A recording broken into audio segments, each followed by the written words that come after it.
হ্যাঁ, সাইফুল ভাই এই বলেন। আমরা আপনি পল্লবীতে থাকেন। হ্যাঁ, পল্লবীতে। পল্লবীতে কয়েকদিন পর, পর আমরা দেখতেছি যে ওখানে খুন বা ছিনতাই বড় ধরনের ঘটনা ঘটতেছে। মোহাম্মদপুর সহ ঢাকার আইনশৃঙ্খলা পরিস্থিতি একদম নাজুক। আবার এখানে যে ভূমিকম্প হচ্ছে, আজকে ২ বার হলো, এর আগে গতকাল হয়েছে।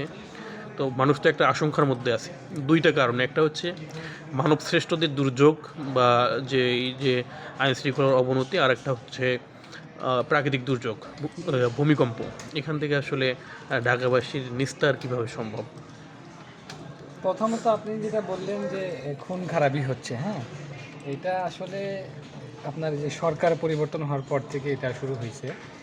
এটা হবেই।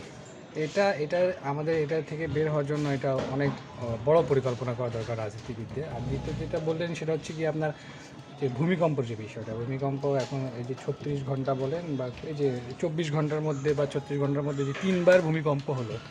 তো ৩ বার ভূমিকম্প হলে তো এখন আমাদের দেখা গেছে টনক নড়ে গেছে। সাধারণ মানুষ হিসাবে আমরাও খুব ভাবছি, আবার সরকারও ভাবছে।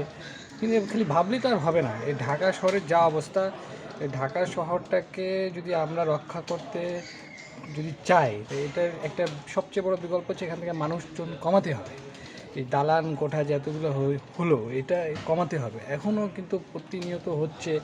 আর এই মানুষজনকে এখান থেকে যদি না সরানো যায়, বিকল্প যদি সরকার না ভাবে, তাহলে এই যে দুর্যোগ যদি হলে সরকার এটা সামাল দিতে পারবে না।